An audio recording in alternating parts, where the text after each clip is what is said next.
El Señor esté con ustedes. Y con tu espíritu. Les proclamo el Evangelio de Jesucristo, escrito según San Mateo. Gloria a ti, Señor.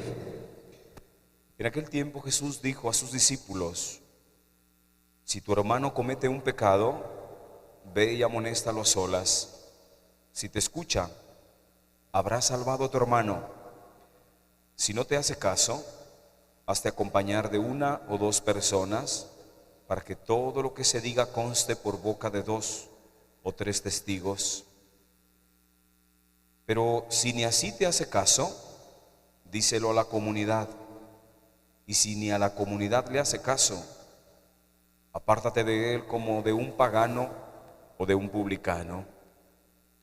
Yo les aseguro que todo lo que aten en la tierra quedará atado en el cielo, y todo lo que desaten en la tierra quedará desatado en el cielo.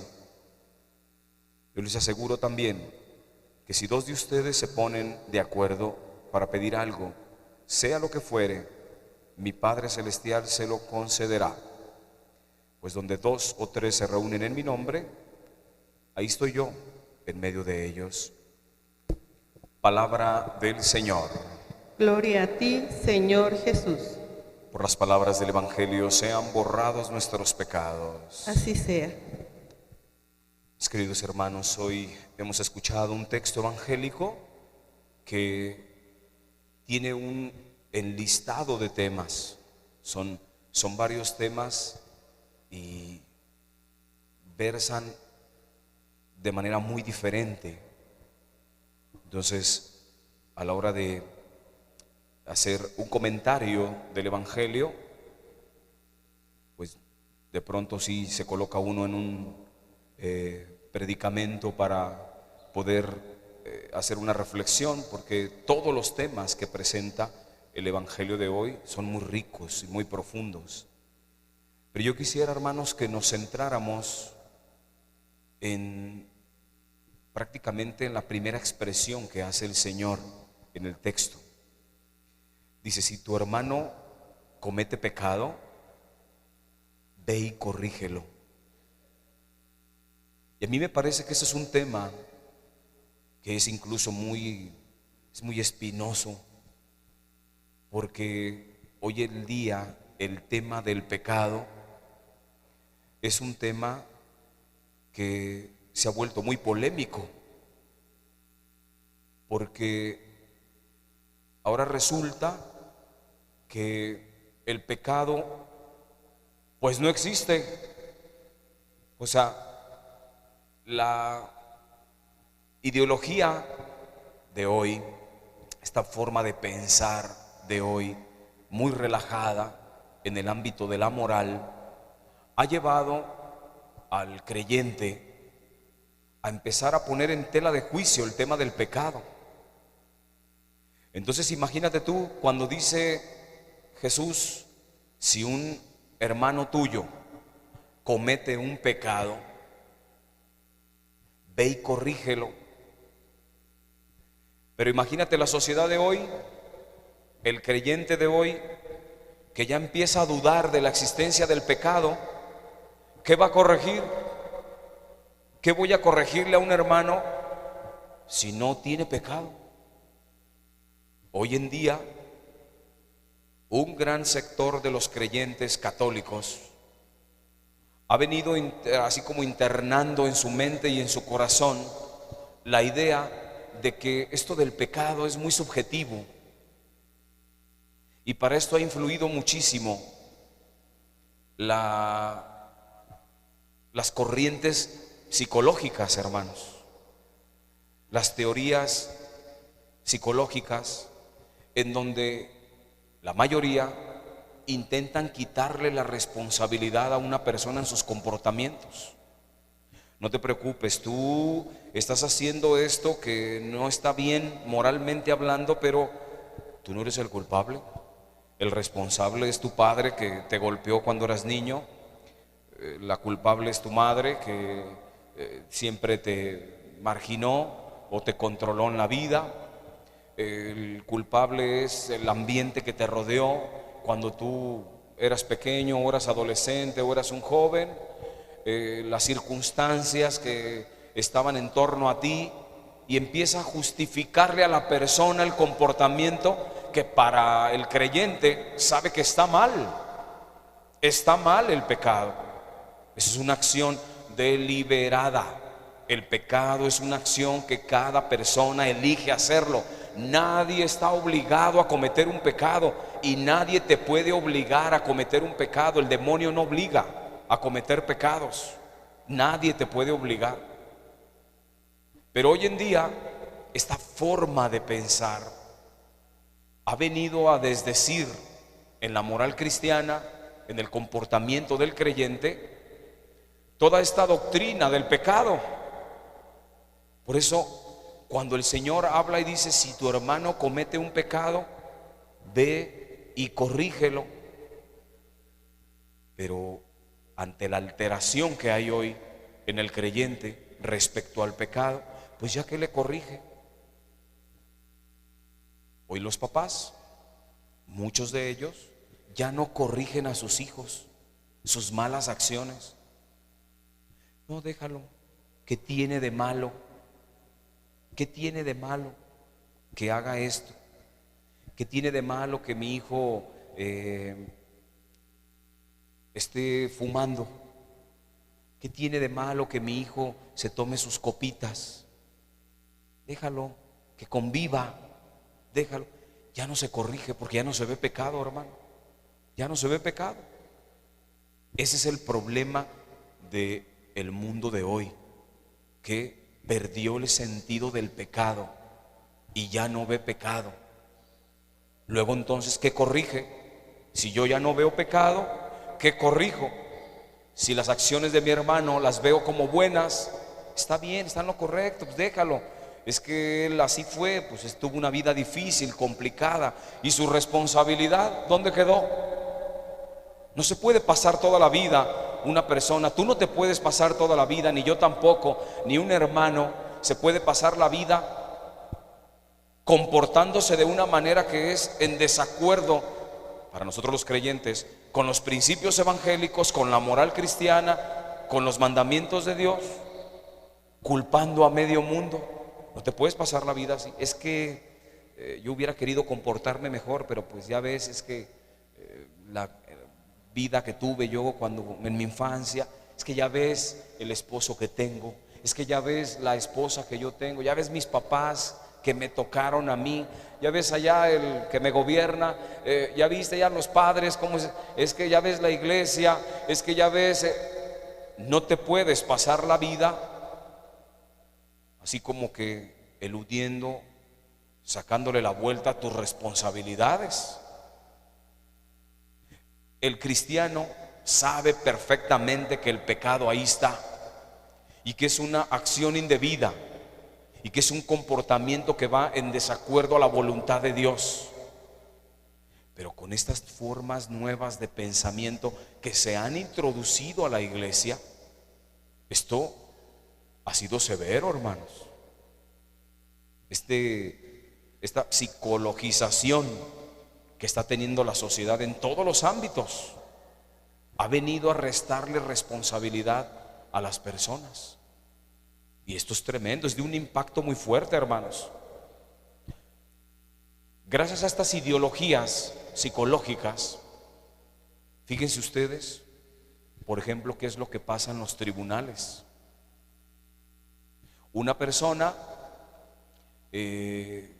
vamos a pensar, violó a su hijo, es llevado a los tribunales, pero basta con un psiquiatra o con un psicólogo que afirme frente al juez que esta persona tiene un trastorno, mismo que no comprueba.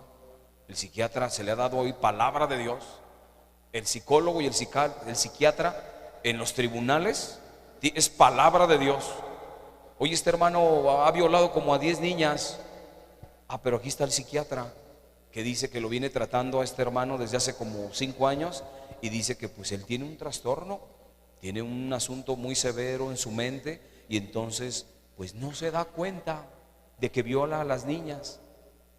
Hay que mandarlo a un hospital psiquiátrico para que ahí esté el hermano, pague su pena, entre comillas, y todos felices y contentos. Oye, el hermano asesinó, ¿sabe a cuántos? Pero ya habló el psiquiatra y dijo que el hermano tiene un problema severo en la mente, que es un esquizofrénico, cualquier término que se pueden inventar. Y ya, el hermano queda absuelto porque no estaba en sus cabales. Él no estaba razonando bien, él no conectó muy bien su forma de pensar con su forma de actuar. Esto es terrible, hermano. Yo te estoy hablando en el ámbito de los tribunales, pero lleva esto a las familias, hermano.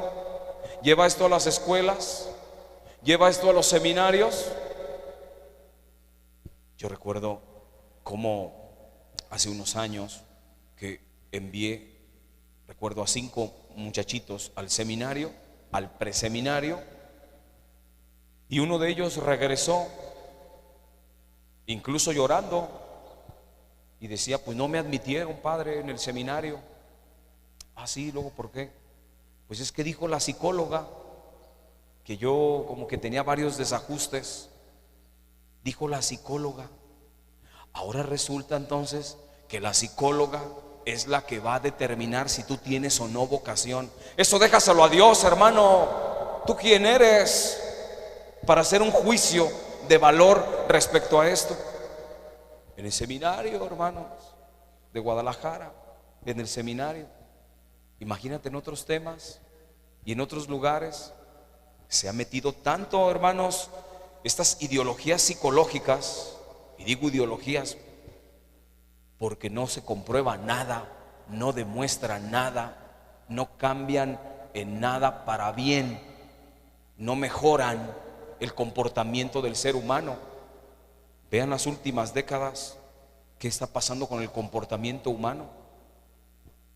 A ver, tú, psicología o psiquiatría, ¿en dónde está pues la mejora en el comportamiento del ser humano?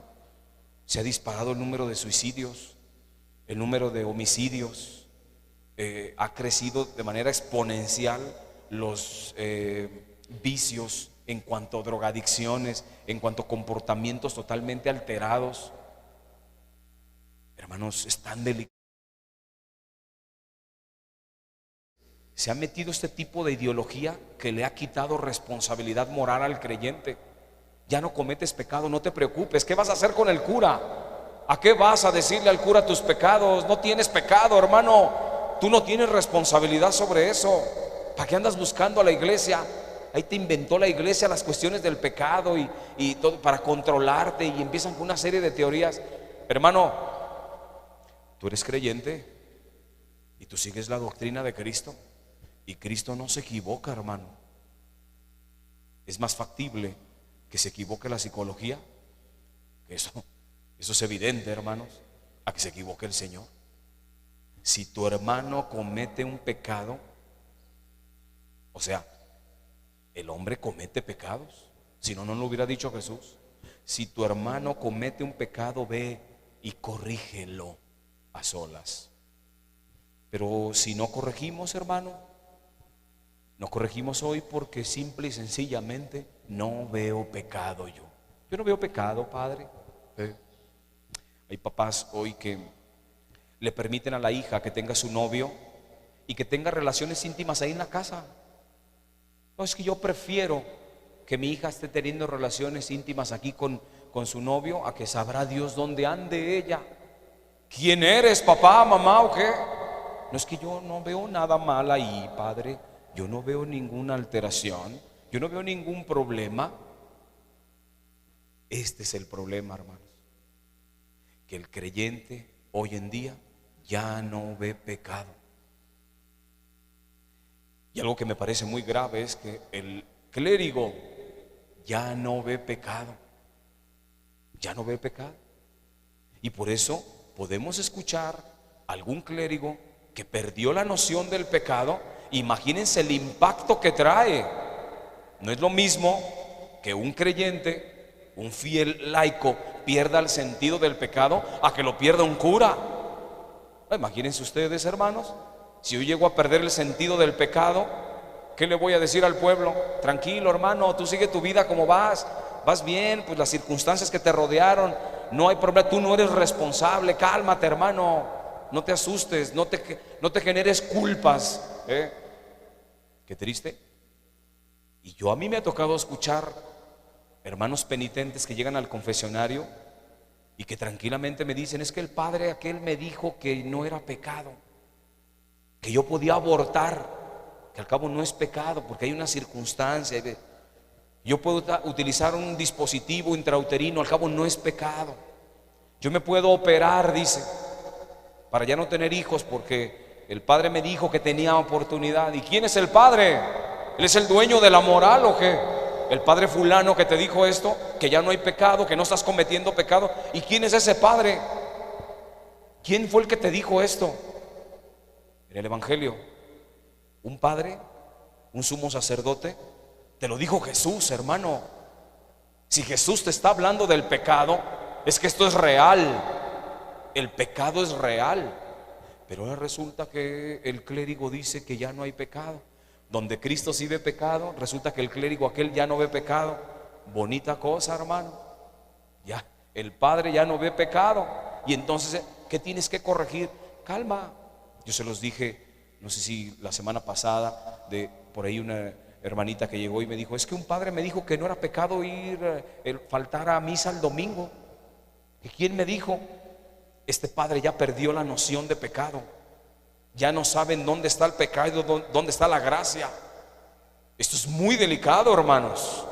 Que un clérigo pierda el sentido del pecado, ¿qué va a corregir? Que un papá, una mamá pierda el sentido del pecado, ¿qué le va a corregir al hijo? Que el maestro pierda el sentido del pecado, ¿qué le va a corregir al alumno? Esto es muy delicado. El tema es muy serio. Y yo los invitaría, hermanos, para que hoy lo que nos dice Jesús lo cambiemos a la primera persona del singular. El Señor dijo: si tu hermano comete un pecado.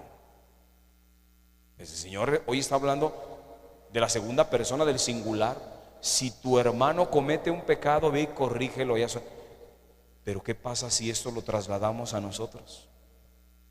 Si tú cometes un pecado, digamos, conjugando el verbo, es: si tú cometes un pecado,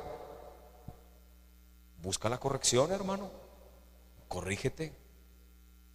Si nosotros lo hacemos de manera personal, que cuando lo hacemos de manera personal es asumir la responsabilidad. Me hago yo dueño de mi decisión. Si yo cometo pecado, ¿qué hago? Tú, hermano, cuando cometes pecado, ¿qué haces? ¿Buscas la corrección? ¿Buscas al sacerdote para que se te perdonen los pecados? ¿O buscas al psicólogo para que te suavice la conciencia, te dé palmaditas en la espalda y te diga: tranquilo, hermano, tú no tienes ningún pecado, no te estés echando culpas? Esas son culpas, suéltalas, hermano, eso no es tuyo. Esto no tienes por qué cargar algo que no es tuyo. No, sí es tuyo, hermano. Es tu decisión. Tú eres el que estás tomando las decisiones. Tú eres el que te estás equivocando en tu manera de comportarte. ¿Y qué es lo bueno o en dónde puedo corregir mi comportamiento? En el evangelio de Cristo, hermano. En el evangelio de Cristo nosotros esto tenemos que acoplar, encuadrar nuestro comportamiento. No en el psicoanálisis, ni en las corrientes psicológicas. ¿Qué me dice el directorio de trastornos mentales respecto a este comportamiento que estoy teniendo? No busques en el directorio de trastornos mentales, hermano. Busca en el evangelio. Busca lo que te dijo Jesús. Ahí es donde tú te tienes que comparar si lo que estoy haciendo es correcto, es bueno, es verdadero, es adecuado, es moralmente admisible como me lo pide el Señor. Y uno puede decir: padre, ¿y si no corrijo yo? ¿Y si dejo que mi hermano siga cometiendo pecado? Fíjate lo que le dijo el Señor al profeta en la primera lectura.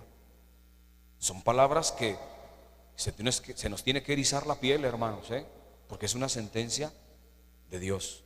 Y le dijo: mira, hermano, le dijo el profeta, si tú no corriges a un hermano que sabes que está haciendo mal, tú también te vas a hacer responsable de su pecado. A ti también te voy a pedir cuentas. Si no lo haces, hermano, si no vas y corriges, yo también te voy a pedir cuentas a ti. Pero en cambio, si tú vas y lo corriges y el hermano no se corrige, tú te salvas, hermano, ya le pediré cuentas a aquel. Pero si tú no eres capaz de ir a corregir al otro, te voy a pedir cuentas a ti. Eso mismo nos dice hoy, hermano.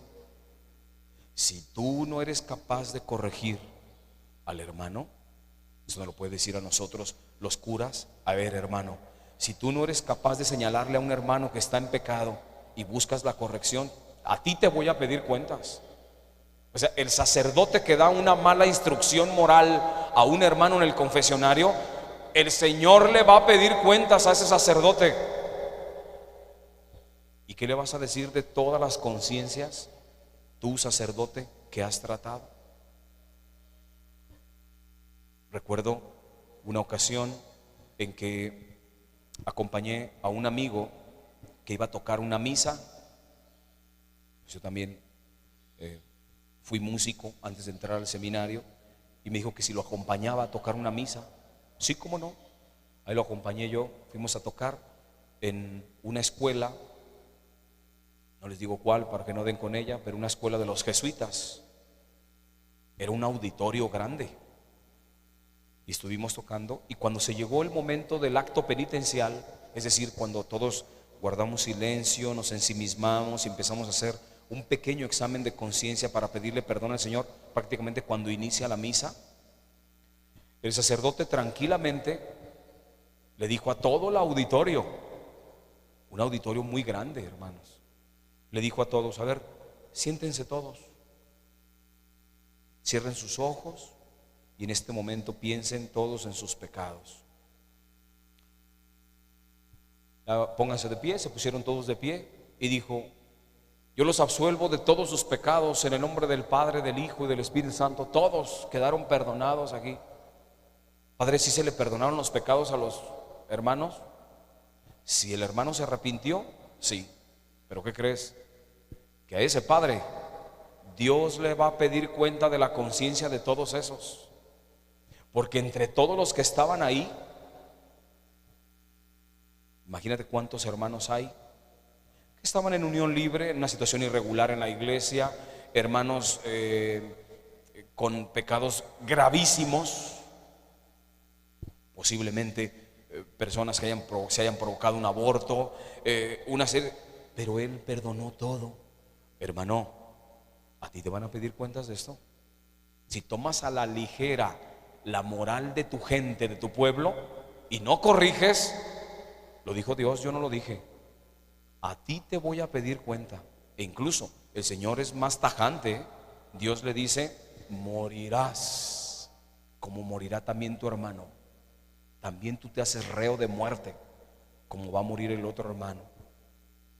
Hermanos, es tan delicado este tema, pero también me parece hoy una barbaridad lo que este psicologismo ha hecho dentro de la iglesia. Le ha restado responsabilidad al creyente y justifica sus comportamientos. Ya todo se puede justificar, todo se puede justificar, ya no hay pecado. Calma, no hay ningún problema. No, sí hay problema, hermano. Para ti como creyente sí hay problema, porque lo dijo Jesús. Por eso, hermanos, hoy en este día vamos tomando conciencia nosotros. ¿Qué tanto has perdido el sentido del pecado? ¿Ya no ves pecado en tu vida? ¿Ya no ves pecado en tu familia, en tu trabajo, en la escuela, en tus círculos sociales, dentro de la misma iglesia, en tu comunidad parroquial? ¿Ya no ves pecado? Si así es, hermano, déjame decirte que estás en serios problemas, y yo también.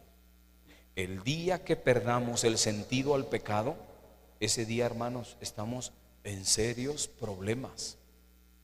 Porque si llegas a perder absolutamente el sentido del pecado, tienes un pie en la perdición de tu alma, hermano. Tienes un pie dentro de la condenación, porque ya no te vas a arrepentir, porque ya no vas a encontrar pecado en tu vida. Por eso que hoy se prendan los foquitos de alarma en la vida de nosotros los creyentes católicos. ¿Qué está pasando conmigo y el pecado? ¿Ya perdí el sentido del pecado?